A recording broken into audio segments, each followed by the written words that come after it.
Se a gente fica isolado, a gente só com os nossos pensamentos, com o nosso mundinho, a gente fica aquela semente estagnada que vai dar uma plantinha pequenininha. Se a gente interage e na interação a gente se transforma, quando a gente se depara com o outro e quando a gente se vê no outro, aquilo que a gente não gosta, aquilo que a gente gosta e a gente quer realizar, é nessa hora que a gente pode se abrir para poder olhar os tesouros que estão dentro da gente, olhar o que está atrapalhando a gente chegar nesses tesouros, os medos, né, as identificações que a gente está tendo no nosso dia a dia, que ele está nos atrapalhando, as coisas que a gente não quer ver, que a gente deixa de lado e rouba a nossa energia. Então, é nessa interação da troca que a gente se torna rico.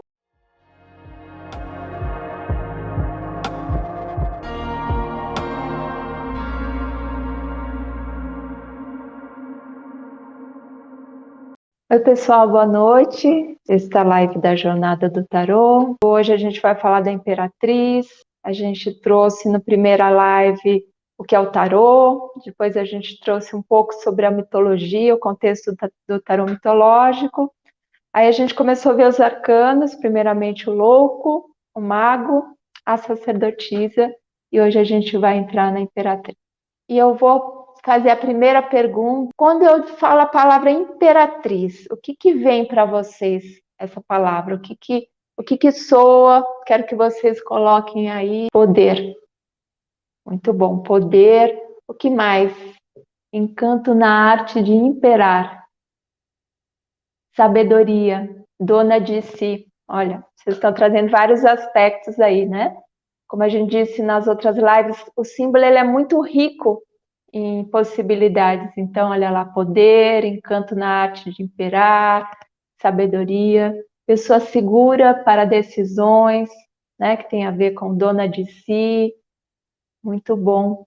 Então, vou colocando aqui aquilo que vocês sentem que tem a ver com essa energia, poder, sabedoria. E eu vou, então, começar a mostrar a carta para vocês, como eu fiz nas outras. E eu quero que, olhando para a carta, vocês me digam o que vocês vão percebendo a nível da carta, os detalhes, o que chama a atenção, em que ambiente ela está, que tipo de roupa ela está, tá bom? Então, vou mostrar aqui para vocês. Foi bem pertinho. O que vocês percebem nessa carta? Vamos colocando aqui, grandiosidade. Como que é esse ambiente? O que chama a atenção para vocês nesse ambiente? Quem viu a outra live, a sacerdotisa estava num ambiente fechado, a roupa branca. O que chama a atenção aqui num campo? O que esse campo pode estar querendo dizer? Ela está grávida, isso. Montanhas no fundo. Como que são essas montanhas? O que elas têm? Cabelos soltos, natureza, conexão com a natureza. Isso. Como que é a roupa dela? Ela é livre. Observe luz de manhã, né? Um momento que está de dia, natureza, água. Observe o que ela tem na cabeça.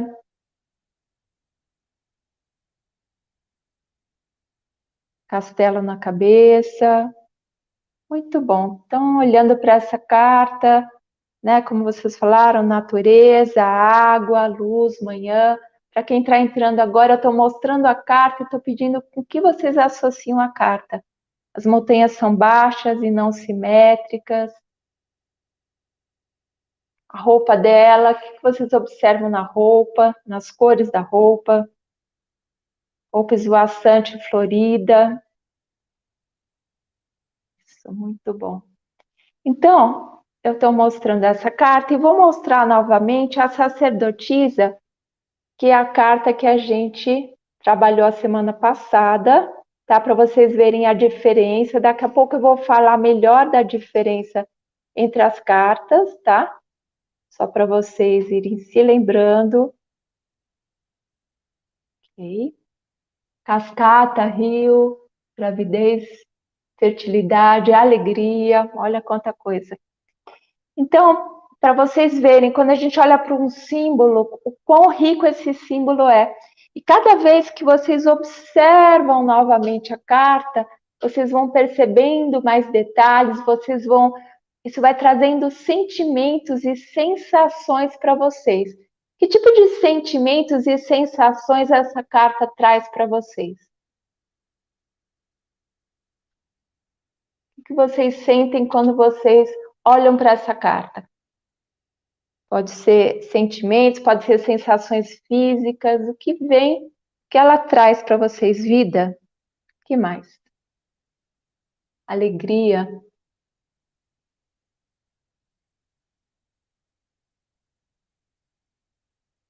Conforto?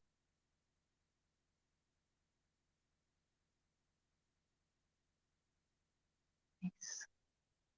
Então, vamos começar a falar um pouquinho dessa carta, paz, harmonia, e aí a gente já volta para a imagem já já. Saúde, bem-estar, saúde. Olha quantas coisas boas aí. Muito bom. Então, aqui a gente tem uma energia feminina, né? A gente viu a sacerdotisa da outra vez também como uma energia feminina. Só que aqui a gente tem uma outra qualidade do feminino que a gente vai abordar agora. Então, se a gente observar esse feminino, o que existe de diferente naquele primeiro feminino e no segundo feminino? O que vocês observam diferente a nível da qualidade do feminino? Opa.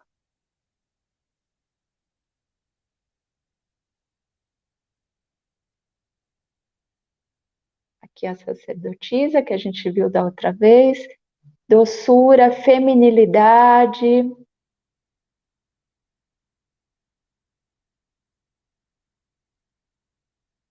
Vou trazer alguns elementos, vocês vão observando.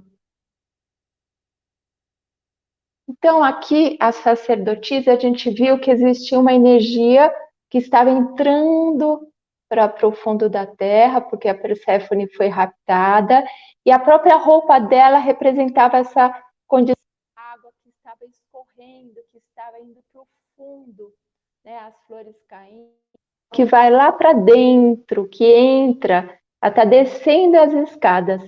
Se vocês observarem, vou mostrar numa tela e depois na outra. Lá no fundo dessa carta existe uma paisagem com a natureza exuberante, que é a paisagem da Imperatriz. Novamente. Ok? Daqui a pouco vocês vão entender o que representa isso. Então, se a gente olhar a Imperatriz, a gente vê uma mulher com seios fartos, com uma roupa exuberante, toda de cores vivas, tanto que hoje eu escolhi o laranja para representar ela. No dia que foi muito engraçado, porque eu estou tirando uma carta do dia, né? E o dia que eu estava com o vestido laranja, eu tirei a carta e caiu a Imperatriz. Então, você vê que a gente puxa, inclusive, a frequência da cor. A cor nos diz muito, né? Lá na sacerdotisa, no branco, o branco estava representando uma condição de inocência, de pureza, porque antes de ela comer a romã, ela estava nessa condição de virgem. E aqui a gente tem uma condição nova, que é uma condição onde ela está grávida, né? Onde ela está cheia de vida, onde essa vida já está aparecendo, ela já está transbordando. Se a gente olhar, existe toda uma natureza exuberante, os trigos, as flores, a cachoeira no fundo, e mesmo essas montanhas, né, que vocês observaram, elas estão todas verdejantes. Então, aqui a gente tem uma natureza viva. Na sacerdotisa, a gente tinha uma natureza implícita. Ela estava saindo daquela natureza viva e entrando para um outro reino, para poder comer da romã e se transformar. E na medida que ela se transforma, ela pode deixar de ser a filha da Deméter e se tornar a própria Deméter, a própria imperatriz. Então aqui a gente começa a falar de um ciclo de transformação do feminino. A gente vai entender que nenhuma carta é melhor do que a outra, que todas essas energias são complementares, porque a gente, na história que a gente contou da sacerdotisa, a filha, Perséfone, e a mãe, Deméter, viviam juntas numa condição de simbiose, elas estavam como que num paraíso.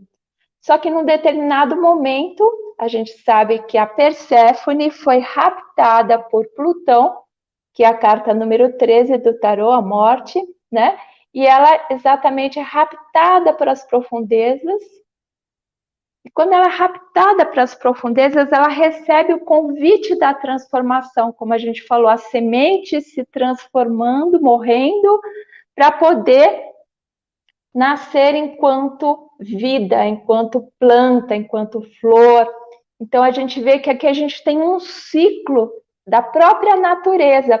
Essas duas cartas, elas têm a ver com a própria condição cíclica da vida, né? Que vai se transformando, que não é estagnada. E por isso, quando Plutão rapta Perséfone, no primeiro momento pode parecer uma coisa ruim, né? Mas é uma condição sagrada de transformação. Às vezes a gente é tragada para alguma coisa que a gente se debate no primeiro momento, mas o convite que existe no fundo, no pano de fundo é: você vai morrer para transformar algo que não serve, porque existe o potencial de você renascer para a vida.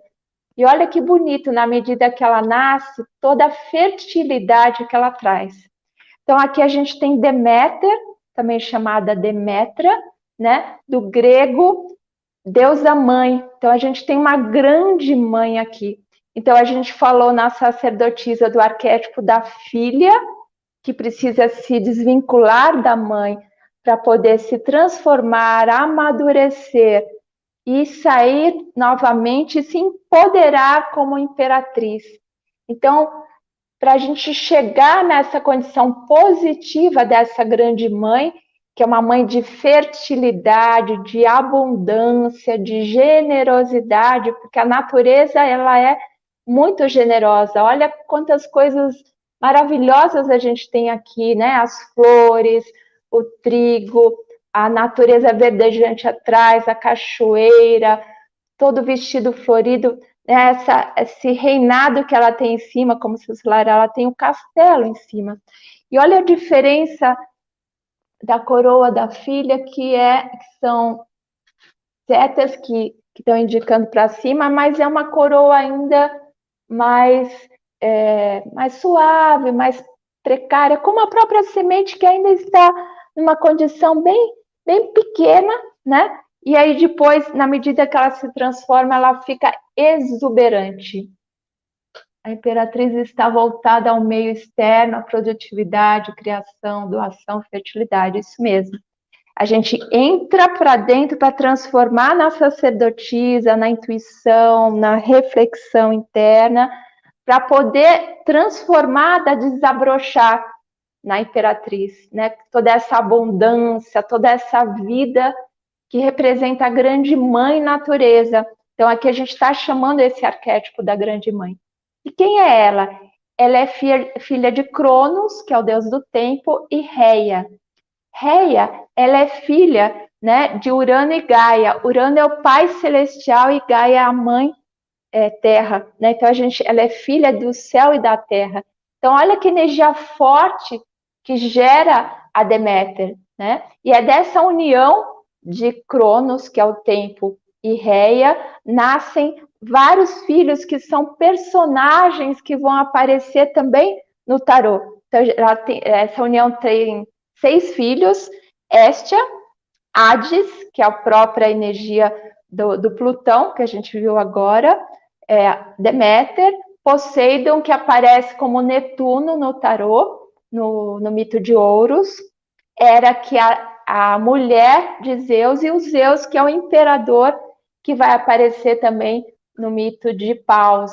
Então a gente vê que essas deidades elas estão interconectadas, porque na verdade são arquétipos, né, que são os modelos de funcionamento do universo. Né? Então a gente tem o modelo paterno, o modelo materno, o modelo de sacerdotisa, que é a sabedoria de conexão mais profunda. Então são modelos que estão aí arquetipicamente no inconsciente coletivo e que eles nos tocam, porque eles estão na nossa dinâmica psíquica. E alguns modelos vão tocar mais uma pessoa do que outra, por identificação, e tem outros que a gente não quer muito lidar, que a gente acha feio e que a gente acaba rejeitando, eu não quero lidar com aquilo, né? E aí, nesse sentido, voltando para a sacerdotisa, se a gente se recusa a olhar o que tem lá no inconsciente, para poder transformar o que a gente precisa, a gente fica parada nessa condição, estagnada. Então, por isso que esse convite de Plutão foi muito importante, né? Porque ele faz com que a energia seja transformada. Então, você vê que os próprios irmãos, porque Zeus, Deméter, Hades são irmãos, eles interagem para que essa transformação possa acontecer. Então é muito bonito porque é assim que acontece na nossa vida, né? Se a gente fica isolado, a gente só com os nossos pensamentos, com o nosso mundinho, a gente fica aquela semente estagnada que vai dar uma plantinha pequenininha. Se a gente interage e na interação a gente se transforma, quando a gente se depara com o outro e quando a gente se vê no outro, aquilo que a gente não gosta, aquilo que a gente gosta e a gente quer realizar, é nessa hora que a gente pode se abrir para poder olhar os tesouros que estão dentro da gente, olhar o que está atrapalhando a gente chegar nesses tesouros, os medos, né, as identificações que a gente está tá tendo no nosso dia a dia que ele está nos atrapalhando, as coisas que a gente não quer ver, que a gente deixa de lado e rouba a nossa energia. Então é nessa interação da troca que a gente se torna rico, e por isso que o símbolo, ele nos aproxima da nossa humanidade, do nosso dia a dia, porque ele lembra que é nessa interação com essas energias, esses modelos de funcionamento que nos tocam, que a gente pode crescer e a gente pode virar um grande jardim com possibilidades, porque olha aqui a deusa como ela traz infinitas possibilidades de expressão, né? Se a gente olhar para a natureza, porque ela é a grande mãe da natureza, a gente olha e cada vez mais a gente fala uau, uau, né? Porque ela é tão infinita, tão grande, tão grandiosa, e aqui a gente tem na Imperatriz toda essa energia da generosidade. Se a gente encontra esse arquétipo da Imperatriz em alguém, a gente vê que é uma pessoa que faz esse papel de grande mãe, que gosta de cuidar, que gosta de nutrir as pessoas, né? Que traz essa possibilidade de abundância, que gosta inclusive de cozinhar, de cuidar do jardim. E esse potencial ele pode estar mais aparecendo numa pessoa que está mais identificada com o arquétipo, mas ele pode ser desenvolvido por cada um. Aí a gente vai ver no mito o quanto de energia a gente coloca para fora e o quanto a gente coloca para a gente mesma. Esse é o equilíbrio da carta, como todos os arcanos, que tem o seu lado luminoso, que é o lado harmônico, e tem o seu lado disfuncional, quando esse arquétipo acaba gerando ou um exagero ou uma falta da energia, tá? E a gente vai falar um pouquinho mais disso. Ainda voltando para a questão luminosa do símbolo, a Deméter está muito relacionada com o trigo e com o milho, tanto que ela aparece, né, nas manifestações ou segurando um ramo de trigo ou com uma coroa de espigas, né, de milhos. Então, que é toda essa condição do cultivo da terra. Porque na antiga Grécia, né, em outras civilizações onde se fazia todo um ritual para a fertilidade, todos os rituais de consagração dessa energia da terra, se usava se usava esses símbolos sagrados que representavam a grande mãe, né? Uma honra, honrando a grande mãe, reivindicando a fertilidade da terra, e eram feitos esses rituais oferecendo grãos, oferecendo flores, para demonstrar essa sintonia com a terra, chamar essa condição fértil da terra. E aqui a gente sabe que existe uma condição também dos ciclos da natureza, lembrando que ela é filha de Cronos, que é o senhor do tempo. Então a gente tem que respeitar o tempo das coisas. Então vamos dizer que a gente quer essa abundância, a gente quer essa fertilidade num projeto, né? E essa carta está representando isso. Só que ao mesmo tempo a gente tem que se perguntar o que eu estou fazendo para cuidar dessa fertilidade, né? Eu estou cuidando lá da minha sementinha, do meu projeto, eu estou tirando as ervas daninhas que não servem, eu estou dando um tempo para as coisas acontecerem. Então isso é muito importante, porque senão a gente vai se apegar àquela necessidade de ter abundância, de ter fertilidade, a gente fica brigando com isso. E aí, às vezes a gente pode falar, mas aquilo não deu certo, porque às vezes a gente atropelou, porque às vezes a gente não deu tempo para a coisa acontecer. Então, como a gente viu, existe essa força, mas a gente tem que respeitar o tempo das coisas, né? O pai, né? O pai que é o Cronos, precisa respeitar essa lei, a lei da natureza. E é por isso que muitas vezes, como no mito, né? A gente tinha as duas juntas, e quando Perséfone é raptada, Deméter fica desesperada, ela fica triste, magoada, ressentida, porque no primeiro momento ela perde aquilo que ela tinha, né? E isso é uma coisa muito importante a gente olhar nos ciclos de abundância. Se a gente fica querendo reter algo, a gente perde a oportunidade de ter mais abundância. Então, aqui a gente tem a possibilidade de olhar também para essa condição de quando a gente se desconecta de algo que a gente queria muito, a gente entender o que significa isso para a gente no momento, o que a gente tem que deixar ir. Por exemplo, você tem uma empresa, aquela empresa estava indo muito bem, e de repente você vê, poxa, não está fluindo tão bem, está acontecendo alguma coisa, e aí você vê que você está usando aquelas coisas muito antigas, obsoletas, que serviram para aquele momento, mas que para esse momento não está servindo mais, né? Então é aquela coisa que eu falo, por mais que a flor seja linda, não adianta espirrar laquê para ela não murchar. Fica aí, não murcha, não cai as pétalas, não tem como fazer isso. Tem sim como cuidar do jardim para que outras flores apareçam. Então aqui a gente tem essa condição mutável da natureza que a gente tem que respeitar para poder ter toda essa fertilidade. Uma outra coisa que acontece na história de Deméter é que o irmão dela, porque a gente viu que ela tem várias deidades que são irmãos, que é Poseidon, que é Netuno, acaba se atraindo por ela, o próprio irmão, e para poder enganá-la, ele se transforma num cavalo, né?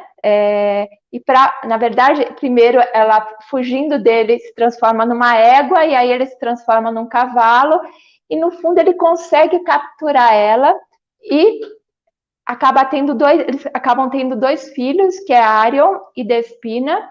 E Despina representa o inverno, olha aí, né? A gente falou que no ciclo da sacerdotisa e imperatriz, quando a Perséfone é raptada, né, as colheitas começam a murchar, aquela coisa toda exuberante começa a desaparecer, que é a passagem da primavera, verão, para outono, inverno. Então, até dentro da próprio potencial da Deméter, quando ela se une com Netuno, existe o inverno, né? Por mais que seja uma coisa desagradável, porque ela não queria ter a relação com o irmão, mas é como se aquele potencial estivesse ali como um filho. E, ao mesmo tempo, ela tem um outro filho que representa o contrário, que representa as bênçãos, que representa a riqueza. Então, olha aí como o próprio mito diz que a gente precisa conviver com as duas energias, conviver com desabrochar, conviver com o murchar. Isso faz parte da abundância da vida. Então, está na própria condição do mito. Outra coisa que aparece na hora que ela fica triste por conta dessa condição do irmão é que ela se lembra, nessa época ela já tinha Perséfone como filha e ela amava Perséfone muito, ela tinha todo um carinho e por conta disso ela resolve se banhar no rio Leto, que é rio Ladon, que é um rio de limpeza das mágoas, né? Então, na medida que ela se banha nesse rio Ladon, ela se purifica e ela volta novamente para a energia da fertilidade. Então, aqui tem a primeira dica em relação à questão da deusa mãe, né? Que é, se a gente se apegar a alguma coisa que a gente perdeu e a gente ficar parado nisso e a gente não se permitir limpar as mágoas, a gente não volta para a fertilidade, para a vida. Então, gostar de algo, ter carinho, ter amor por algo, cuidar de algo é fundamental, só que a gente também precisa saber quando a gente tem que desapegar esses sentimentos que são gerados quando a gente perde alguma coisa, porque realmente a gente fica triste, fica desapontado, fica magoado. Só que na medida que a gente respira e deixa a purificação acontecer, deixa a vida acontecer, a fertilidade acontece novamente. No próprio mito aparece essa dica. E aí depois acontece o próprio rapto de Perséfone. E aqui tem uma coisa muito interessante, né? Se a gente pensar no arquétipo do feminino, então aqui a gente tem a deusa Perséfone, que antes dela ser raptada, ela chamava Cor, que representa a menina, a jovem, a inocente. Então a gente tinha um estado de inocência que precisou ser quebrado. Na própria psicologia a gente vê isso, quando o bebezinho nasce e é recebido pelos pais, pela mãe, né, que está lá curtindo todo aquele amor, ele recebe aquele amor, aquilo é necessário, a gente chama de narcisismo primário, que é a capacidade da criança ver no outro que ela é amada, sentir através do outro que ela é amada, que é o espelho, né, do narciso. Só que no determinado momento precisa entrar o que na psicologia diz a função do pai, do masculino, que quebra aquela simbiose inicial, para que aquela criança perceba que existe um mundo além daquilo que ela está vendo, que apenas aquela relação com aquela figura que está cuidando dela. Então, por mais que seja dolorido, a criança vai chorar, a criança vai querer aquilo naquela hora, mãe, eu quero. E a gente tem que pôr o limite, e esse limite é saudável, porque é uma entrada de uma condição de renovação daquela experiência que era muito fechada para abrir para o mundo, para a semente poder romper e desabrochar. Então a gente vê que uma coisa que aparentemente seria vista como ruim, a limitação, a frustração, que representa também o rapto, né, a transformação, é uma condição necessária para o amadurecimento dessa sacerdotisa que primeiramente se transforma em Perséfone e lá no inconsciente ela vai aprender a linguagem dos símbolos, ela vai aprender a magia, ela vai conectar com toda essa energia da intuição, né? Então saiu da criança, entrou para dentro, começou a trabalhar o seu processo de individuação e no reino lá dos mortos ela conecta com Hecate, que é a senhora também do submundo, e aprende toda essa linguagem mais profunda, que é necessária para poder crescer. Então, a gente diz que ela saiu da luz, porque ela saiu desse lugarzinho que estava mais iluminado, foi para o profundo do escuro, trouxe a luz para dentro, para o inconsciente, para a reflexão, né? Para que a partir dessa luz, conectando com o que está mais escuro, iluminar aquilo que não está sendo percebido, para transformar, e aí sim trazer os tesouros lá internos para fora e poder desabrochar. Então, aqui a gente vê essa imperatriz, né, se empoderando, recebendo a coroa dela, né, que é o reinado, porque ela se permitiu fazer essa transformação, né? A própria energia foi se transformando e aí ela se empodera, como falaram aí, o poder. O que é o verdadeiro poder da grande mãe, né? É saber cuidar, né? Mas é o saber cuidar com essa liberdade de se movimentar e dar a liberdade para o outro também crescer. E aqui a gente tem, se a gente pensar nesse arquétipo da mãe, a mãe querendo cuidar excessivamente, às vezes, do filho, querendo ser mãe do marido, mãe das amigas, né? E às vezes acaba sufocando as pessoas, porque ela quer cuidar tanto, ela não quer que ninguém sofra, e aí ela acaba perdendo a dimensão da transformação.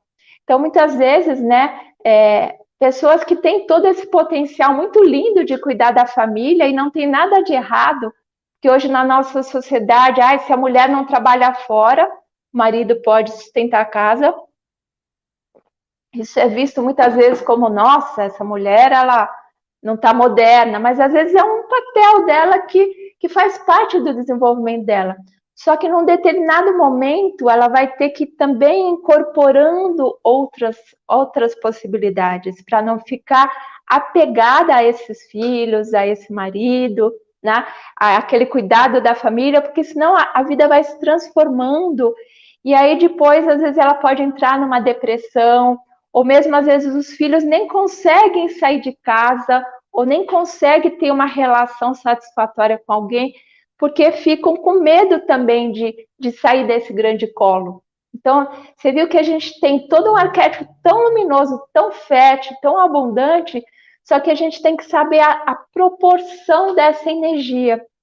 E também, a pessoa que tem esse arquétipo muito forte, às vezes ela esquece de ser mãe de si mesma, esquece de cuidar das próprias sementes.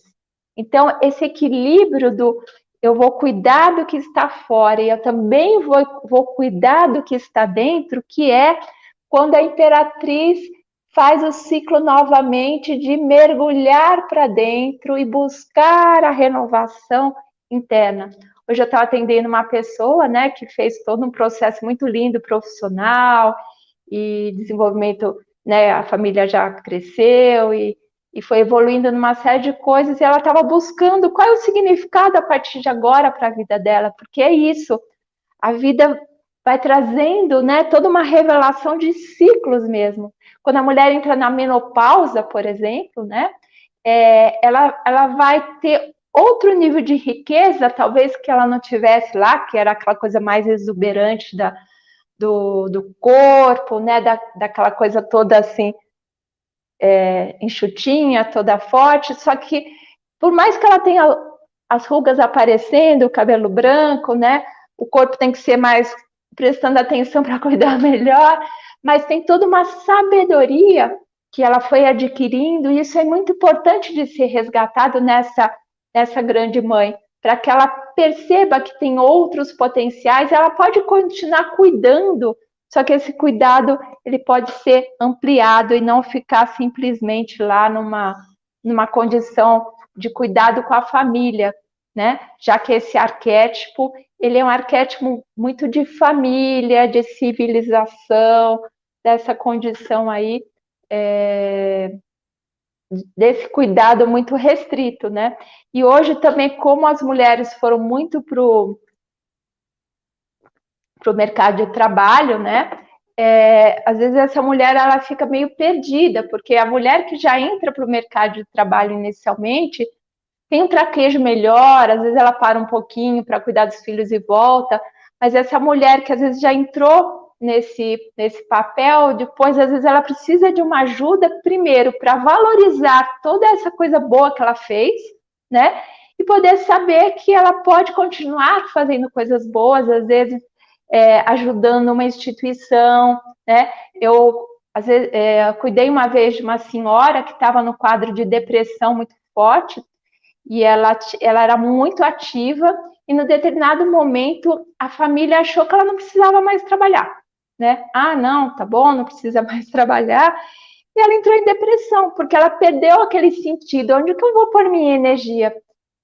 E ela chegou com um quadro que ela não tinha mais vontade de comer, não queria sair da cama. E aí foi uma coisa tão simples, porque a gente descobriu que o que ela queria era estar fazendo coisas.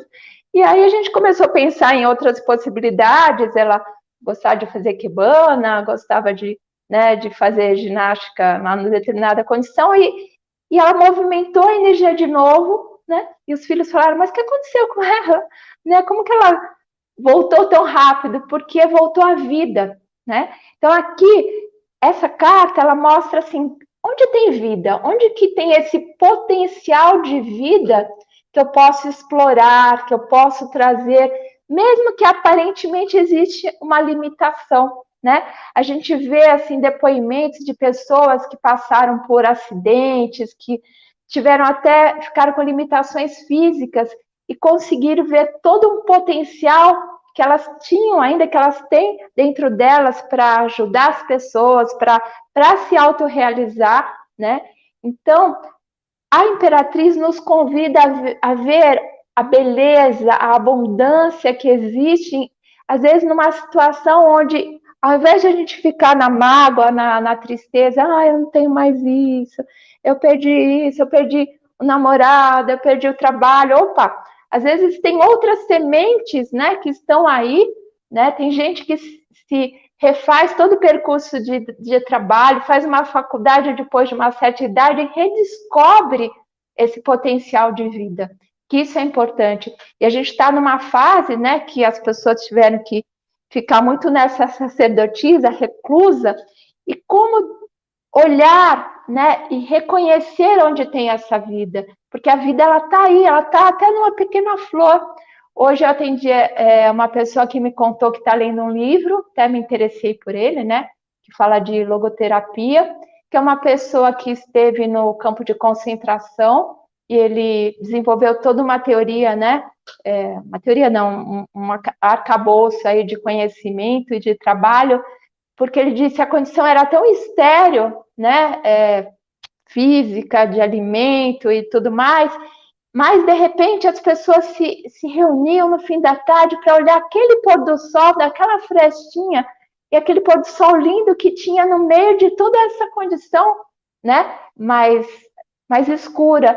E eles sorviam aquele pôr do sol. E olha que lindo, né? A conexão com a vida que estava lá, né? Que estava. E aquela pessoa que se conectou com aquilo, na medida que ele saiu daquele lugar, ele está podendo ajudar tantas pessoas. Olha como a vida se transforma, né? E olha como, se a gente se abre para essa imperatriz, para esse empoderamento, nem que seja o que você sabe fazer que é bom, que as pessoas gostam. Eu adoro fazer pães, né? Então, de repente, você pode vender esses pães. Nossa, nunca vi um pão tão gostoso como esse, né? Não tem na natureza uma flor que seja melhor do que a outra. Porque o outro tem uma empresa super grande e eu vou fazer pães para vender para os vizinhos, né? Porque na natureza uma violetinha ela é tão importante como um girassol. Isso que é a riqueza da natureza, isso que é belo, né? Que é uma condição muito, muito boa de se perceber. Então, aqui a gente está vendo que a gente está sendo convidada na energia feminina, que é essa energia de fluidez, né? Tanto que o feminino ele tem toda essa questão do redondo, do círculo, né? Das ondas. Teve uma pessoa que falou as montanhas são irregulares, né? Porque não tem essa coisa regular, todas as florzinhas são iguaizinhas, não, né? Todos os terapeutas são iguais, as atrizes são iguais, Tá louco, imagina, ia ser aquele filme de ficção científica, tudo robozinho, né? Tudo igualzinho, Deus do céu, não dá, né? Então, nessa diversidade existe beleza, né? Não tem briga, não tem adversidade. Eu gosto muito, né, de trabalhar com os cristais, é um trabalho aí que eu faço há muito tempo, e às vezes a pessoa pergunta, tem algum problema colocar um cristal do lado do outro, né? Não, eles não vão brigar, né? Lógico, quando você vai usar na terapia, você vai escolher as posições. Então, é a mesma coisa, eu vejo pelo jardim, né? Lógico que a gente tem que educar essa coisa de onde a gente põe a energia, para ela não tomar conta de tudo, como essa mãe que não deixa os filhos crescerem. Mas, se a gente vai respeitando isso, por exemplo, às vezes tem uma planta que começa a crescer demais, eu falo, opa, pera lá, você vai ficar nesse canto, podando, porque essa planta também quer aparecer, vamos lá, deixa essa também crescer.